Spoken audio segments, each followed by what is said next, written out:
It was yet another day of tariff whiplash brought on by President Trump. It all started with a Truth Social post by the president escalating his trade war with Canada.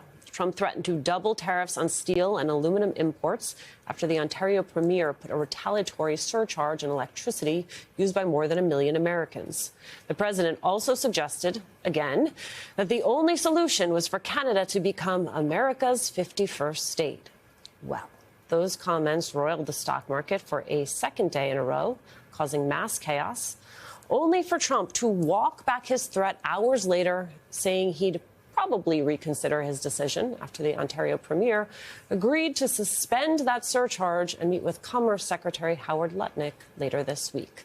My panel is back with me, Catherine Rampell, Eugene Daniels, and Tim O'Brien. Eugene, how did we get here?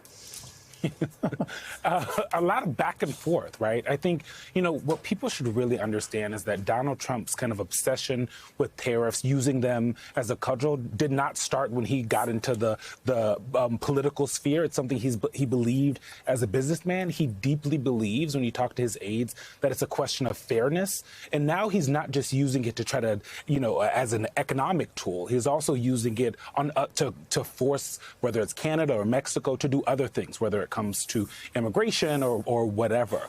I will say, though, that when you talk to every economic expert, and we have some one right now on with you, is they will tell you that it is not going to be the case that the American people won't feel that pain and that pinch. That is something that everyone will say. The White House has heard that, but the president believes that at the end of the day, what his aides will say is that, one, that the folks will feel the pressure, these business people will feel the pressure of keeping the jobs here, then the prices will go down, and there's a whole cyclical aspect of it, but we've never seen it actually work out. During his first term, he did this back and forth, threatened a lot of tariffs, then moved back, threatened a lot of tariffs, then moved back. He did it already with Canada and Mexico a couple of times this year, and again now with this 50% tariff.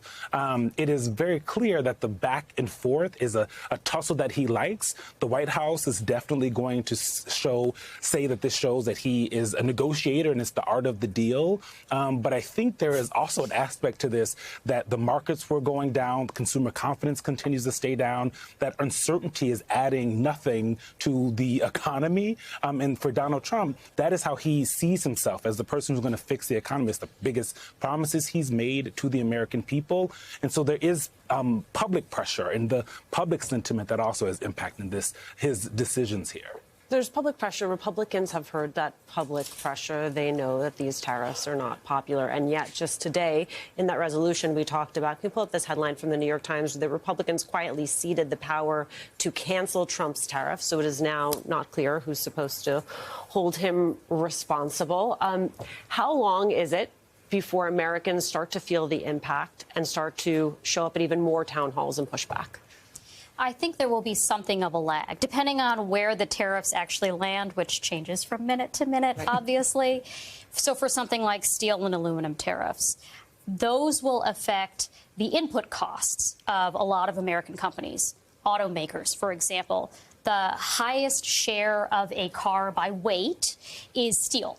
So they are going to pay much higher prices for their input costs, and those will at least partially get passed on to consumers, but it won't happen immediately.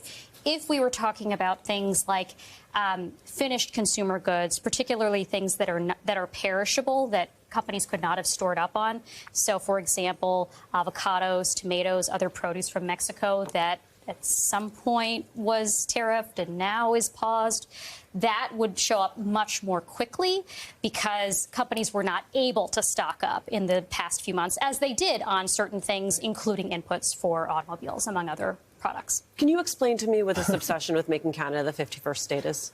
Because it's part of Donald Trump's broader obsession with punishing his friends. It's irrational, it's unsophisticated, and it's utterly buffoonish, which is why it's embarrassing right now to be an American. Because Donald Trump, it's almost as, well, he is living in a different century. He invokes William McKinley's tariffs from the 19th century, and he lives in almost a mercantilistic world from the 16th century in which he thinks All these countries are in these separate little economic blocks.